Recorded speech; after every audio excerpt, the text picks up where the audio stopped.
Hello and welcome to another edition of our Talking City podcast with myself, Alex James, and I'm pleased to say the returning Chief City writer, Simon Bajkowski, is alongside me. Simon, welcome. Hello, how are we? I'm all right, thank you. Yourself? Yeah, good. Don't know how long I'll be back for. I've got a screw here.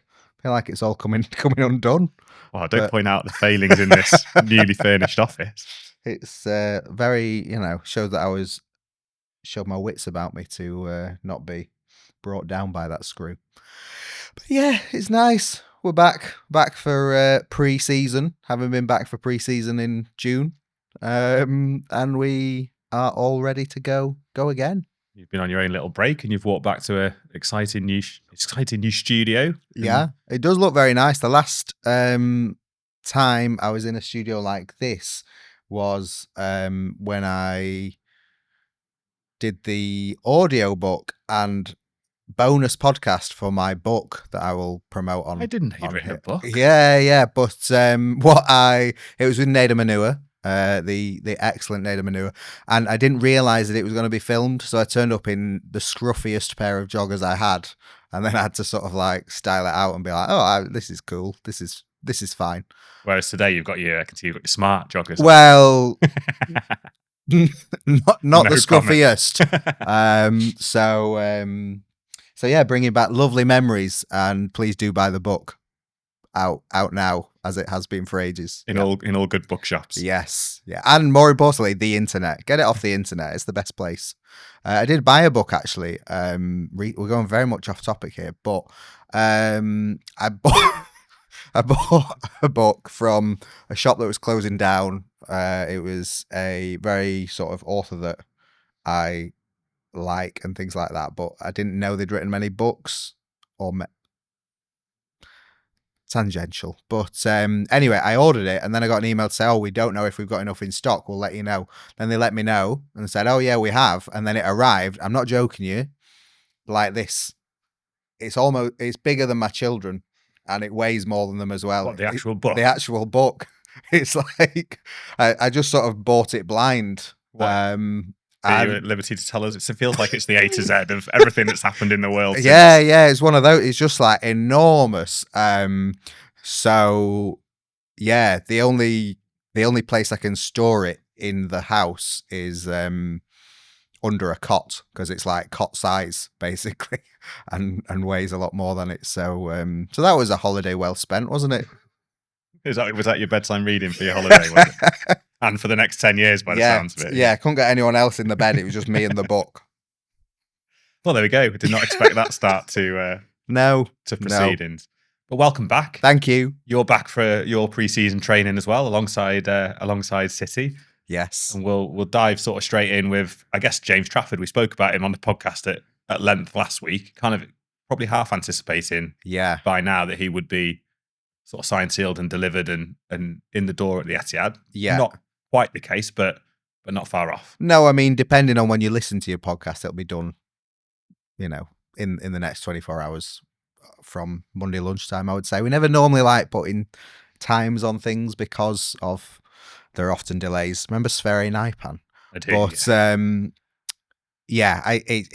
almost done, 99% done, to the point where it'll probably be sorted in the coming hours. And yeah, I'm delighted because James Trafford is a brilliant talker, and on top of a very good goalkeeper. But as a journalist, you always want people who tell some good stories and come out with some good things, and he certainly did when he was a young keeper coming through at City, and I think he's carried that on. He's definitely got throughout his career, sort of a cheeky, chappy vibe to him, hasn't he? I think, full of confidence, which is what.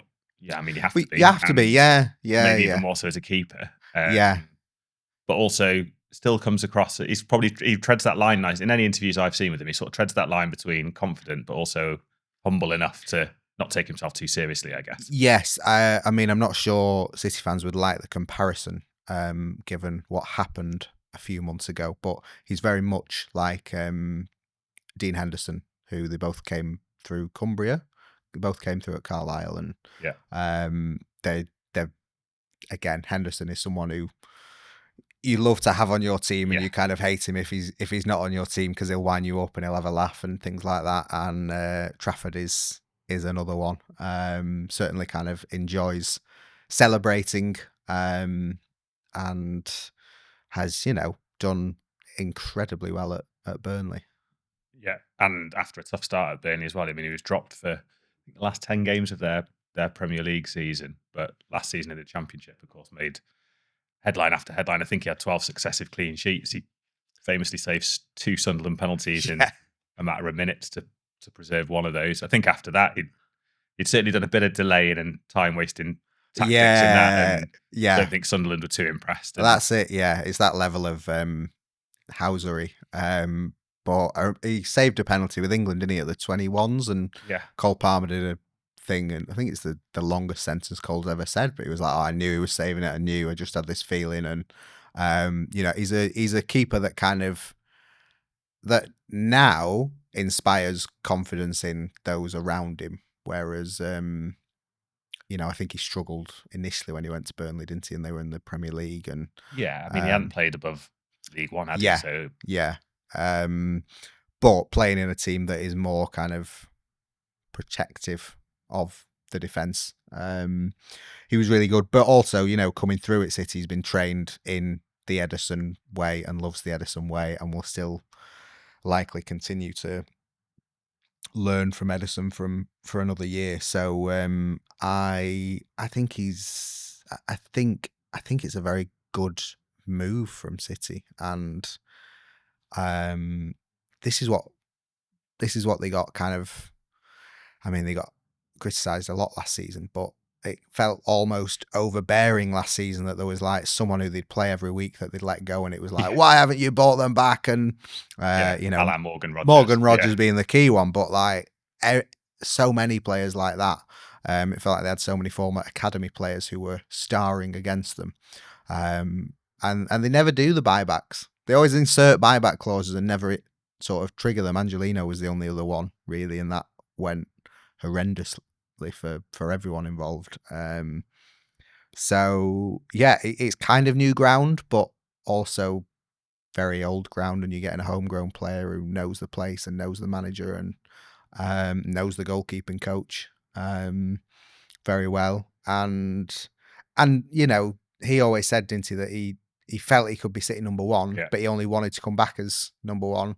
He's not coming back as number one, but like the expectation is that Ederson will stay and Ortega will leave. And Ederson at times last season didn't kind of keep his number one status. There were times when Pep preferred Ortega and Pep put Ortega in, and Ortega never did enough when he was in that position to take the number one off Ederson, and Ederson always kept number one. Now it feels like there's kind of a deadline of or an expectation that Ederson will leave next summer. So there's already that kind of Trafford's coming back knowing that if all goes well, he'll get it next year. Yeah, changing the guard. I would expect that there will also be times when he's going to play in the Cups, but there will also be times in the season where, if Ederson's not performing to his best, Trafford will get that chance to say, right, well, you just take that number one spot early. You kind of dislodge him and make it your own. It's kind of like he kind of comes back knowing he'll be number one from next summer, but thinking, well, if I do well, I'll be number one before next summer. And these sort of, I know he's not in the building as such, but the next 3 weeks are going to be, he's going to be chomping at the bit, isn't he, James Trafford, to show exactly what he's capable of in training. I was reading this, I think, a story where he'd saved a penalty from Pep Guardiola in training a few years ago and said, Trafford sort of said, you can have anything you want if you save this. And he said, I want to start Saturday. He saved it. Didn't start Saturday. But that kind of shows you his, I guess, his character, his personality, his desire, his determination to come in and prove himself. And after a couple of years away as well, where he may well have thought, or maybe he didn't, but plenty of people will have thought, well, the opportunity's passed him by now. He's gone to Burnley. He was playing for Accrington in, I'm not sure which league that would have been. Would it have been League Two, League One, then Bolton in League One, then up to Burnley, straight back into the Championship? There wouldn't have been many who, when he left City, would have thought 2 years down the line, he'll be back at City, contending for first choice, when, in theory, City could go and try and get Donnarumma, for example. Yeah. I think I think he has always backed himself. And, you know, if you're thinking about age-wise, like, yeah, if you want to, you kind of know that no one's replacing Ederson while Ederson's in his prime. But if you know that Trafford is the right age and with the right experience for if City are looking to move Ederson on, then Trafford is kind of a successor they should be looking at, especially with when they've got a buyback clause. So, you know, if anyone else tries to buy him, which Newcastle did, they can step in and say, no, actually, we would quite like you to come back. And it kind of ties into the whole idea that they have of like players being with the successors before they leave. So you get to kind of learn on the job. And also, you know, it's young, it's homegrown. It ticks that box. And like, if you're Trafford as well, you've kind of got to have eyes on England and World Cup coming up in 12 months, which he must be an outside bet for. He's been involved with England since he was like under 12s. I think it's like he's firmly on their radar. And I think he made a squad last summer. He's been maybe in the last couple of squads. yeah, he's not capped. But... No, but you're looking at it and you're thinking, well, you know, Jordan Pickford is currently number one and has done really well in an England shirt. But again, if you want to make a statement and want to say this guy's going to be the new long-term number one, he's number one at one of the best clubs in the world, and he's number one for his country as well. Like it's a real opportunity for Trafford. Last one on Trafford. Do you see? Obviously, it was, I'm going to say easy, but it was a relatively straightforward deal that could be done because of the buyback clause. Yeah. So it is kind of the easy option, I guess, to go and get what you're hoping is going to be England's next number one for X amount of years. He's 22. Yeah. If you're paying 27 million and you get, I don't know, 8, 9, 10, 11 years, that's pretty good value. Easy choice and the right choice. I think easy choice, and I think the right choice. I think viewed in the prism of the goalkeepers as well, because I think the best possible combination is Ederson and Trafford. Because I think I still don't think there's a goalkeeper that does for City what Ederson does. Like, he's been amazing, and there is no one who is as intrinsic to their style of play than he is. But at the same time, there were plenty of games last year where he made mistakes, where he wasn't at his best, and his head has been turned before. And, you know, it took a lot last summer to keep him at the club. But you kind of know that, you know, when that happens, that in all likelihood, you just kind of delaying the inevitable. Yeah. But I think the problem with City this summer with Ederson Ortega is sort of like who goes was kind of dependent on, you know, who got a move or who wanted a move and who pushed for a move, and that was difficult because you're kind of giving responsibility to the players and saying, well, we'll react to you, whereas I think, you know, Ortega was brilliant for a time and pushed Ederson for a time. You know, does Ederson have the game of his life in the Champions League final without a year of Ortega pushing him? Maybe not, but Ortega was very, very important part of the treble, then makes that save at Tottenham, 23-24. But like I say, last season, didn't kick on, didn't do enough when he was given the gloves to say, I can be the number one at City. So you need a change. And historically, or in recent years, City have done well by moving on the number two and getting fresh competition in for Ederson. And Trafford is that. You know, the homegrown is a bonus, the age is a bonus.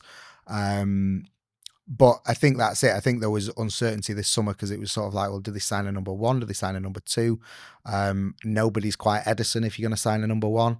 But it's like, well, you can sign a number two who will become the number one in max a year. Yeah. And he's got Ederson's style and he's learned from Ederson already and from the goalkeeping coaches, and will do that again this year.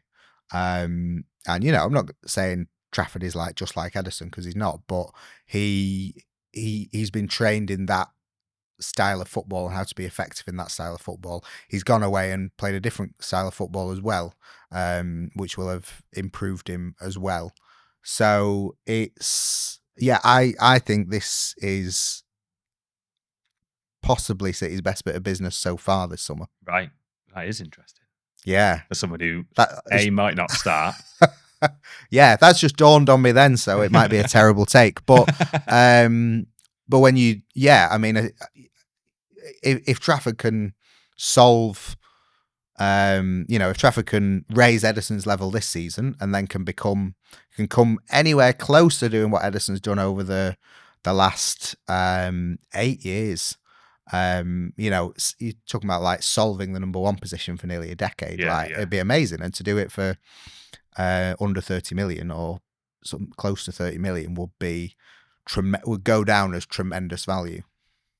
How it's obviously going to be, it's a shorter lead up to the season now with, 3 weeks, something like that, before the Wolves game.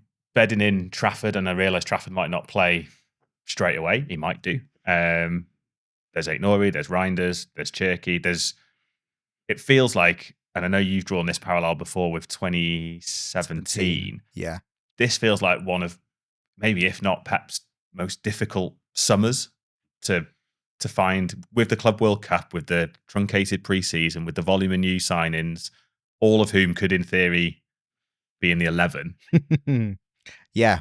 And from where City were last season, which is not where perhaps they're used to have been, obviously on the back of four titles, with the way Liverpool are strengthening, the way Arsenal have strengthened, with the money Chelsea can spend. Where do sort of the expectations, do you think, sit for City? I think the expectations for other clubs have risen, which I think will go down well with City. Like internally at City, do you mean? Or I think so. Because they're so bored of being like, City will win everything because they've got the most money. City spend the most, so they'll win. They should win everything by February, and they should beat everyone 10-0. And it's like, no, these guys have been spending money too. Liverpool would be the real outlier in terms of what they say and what they have said, and now what they've done. They can be under I think I saw, it might be horribly wrong, so please don't attack me, Liverpool fans, but I think they were like 50 million or so under City's 2017 spend so far. That's without spending 150 on Isak if they manage to do that deal. So Liverpool could potentially spend 100 million more than City spent in their sort of mega window in 2017 that has done them for 6 to 8 years in terms of sort of core first team players, and that should rightly raise expectations at Liverpool and say, you spent all this money. Like, what I would also say as well, to slightly limit the abuse, is that Liverpool have done very well this window in selling players, and that is something that they haven't necessarily, apart from Philippe Coutinho, done so well, is get very good money for very good players, which is something City have done for years and years, and why they've been able to spend as heavily as they have, in part. So Liverpool, Arsenal have finally got their number 9. They need a number 9 to win the league. They've got the number 9. They've had a big statement window for them, really. Yeah, absolutely. Yeah. With Zubimendi and the rest, and kind of have strengthened and built key positions. So like Liverpool, it's funny because you're sort of like, Liverpool should be wanting to win the league. Arsenal should be wanting to win the league. City should be wanting to win the league. Only one of them can win it. So you shouldn't say, oh, well, you failed if you've not won the league with this spend. But you should push whoever wins the league close to the end. That's what you need to do with that squad. It will be a failure for Liverpool and Arsenal if they're not in and about things by April, May. Yeah. And City, you can say the same for City, because that's their expectation. Yeah. They lost the league and they went out and they've spent nearly 300 million this calendar year. So they need to be in there or thereabouts come the end of the season. But I think Liverpool and Arsenal have kind of bought more ready-made players than City have. In the sense of sort of, Trafford is a number 2, Cherki is pretty young. Aït-Nouri needs to show he can step up from what he was doing at Wolves. Reinders needs to show it wasn't just like an amazing season or so at Milan. So City, I would say, I think they're third with the bookies, aren't they, City? And I think that is fair. Like, you can still say it's a failure if they're as bad as they were last year, but like Arsenal and Liverpool have really raised the bar. And I think we must use the word rebuild daily when we're talking about City at the moment. That's kind of where I was coming from with that question, is that it feels like saying, oh, City can go and win the league on the back of a rebuild summer, rebuild season even. Yeah. Feels like a big ask when you've got Liverpool building from where they were. Yeah. However, it's you rattled off sort of the three main signings then, and all of them improve City's squad, some significantly. Yeah. Aït-Nouri's solving a question that not only is he solving a problem that's been a problem for however long, he's also allowing Guardiola to play in his best position. Yeah. Well, I think there were no outstanding teams in the league last year, and that helps. Like, Liverpool were very, very good. They weren't like, oh my word, how do we stop these? And yes, they've added to that this summer. But there is always unknown around, new signings and things like that. And City kind of have always had this like outsider vibe / winners vibe of everyone hates us, we don't care, that kind of thing that successful teams develop. But I think they will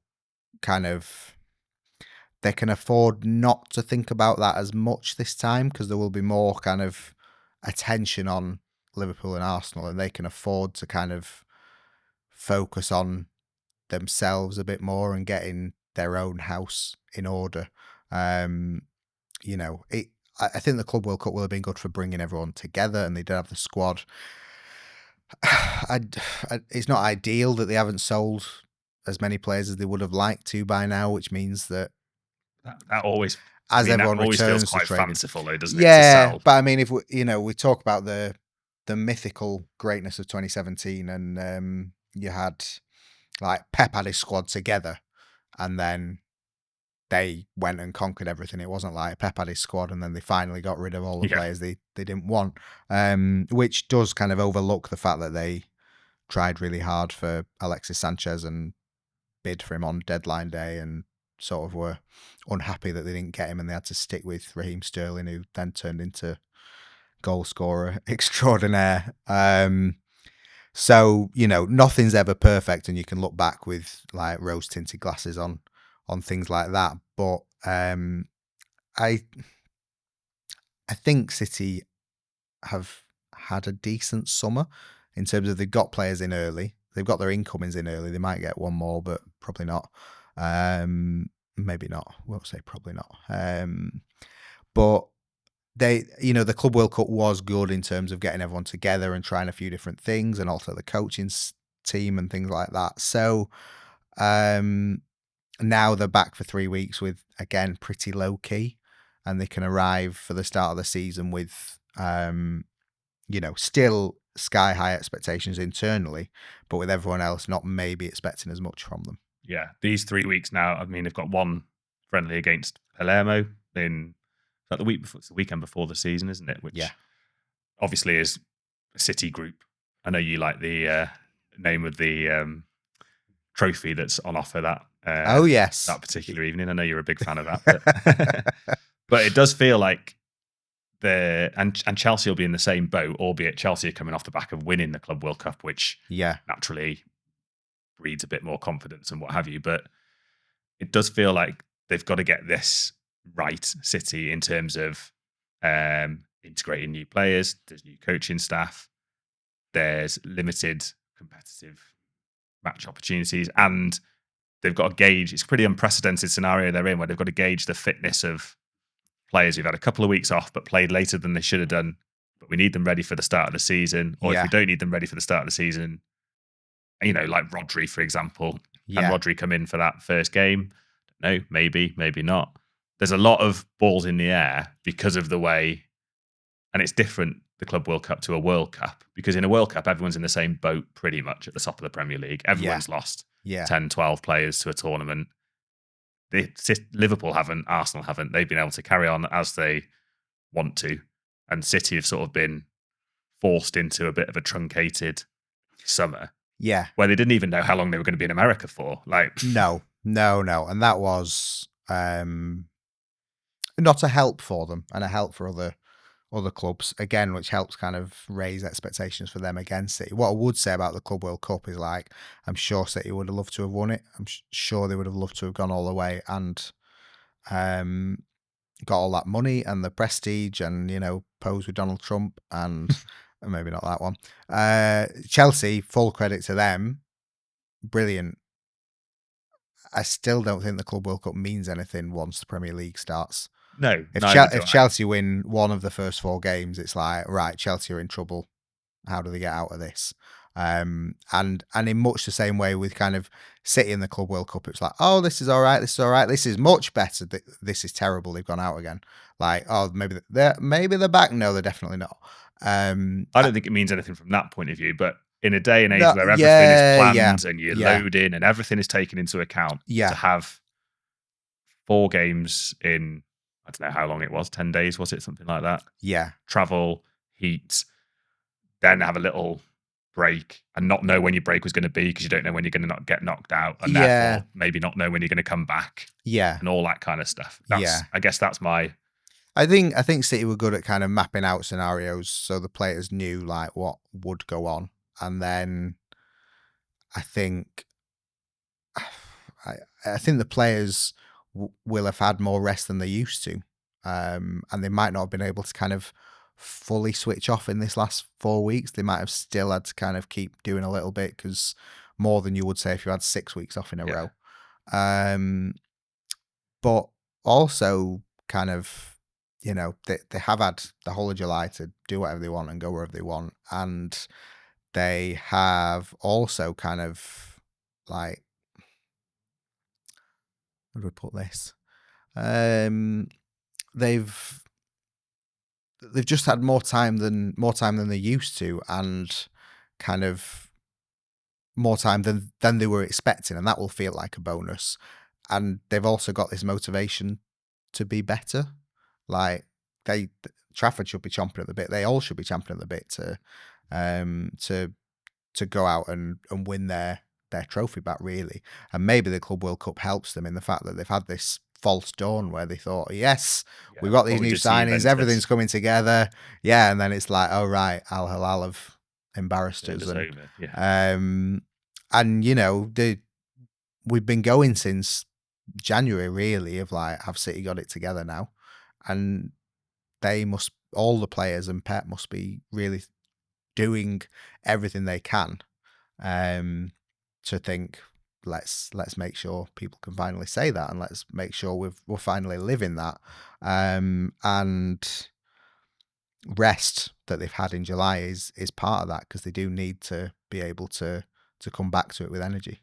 As ever with these things, I guess time will tell, and it does all kind of add up to I think this summer there's been probably more, certainly in the last few sort of 3 or 4 years, more big deals involving the big clubs, I think, than maybe before, even in selling to each other a little bit. And that all adds up to a nice bit of intrigue 3 weeks out from the new season. Yeah, well, Wolves away, isn't it? So it will be 8 Nuri straight back to the 8 Nuri derby. The 8 Nuri. I'm sure the Molyneux faithful will give him a warm reception. As he comes back onto the... maybe slightly warmer than they continue to give Nunes. I think it's always a warm at Wolves because they like to let off those flame-throwing things as well.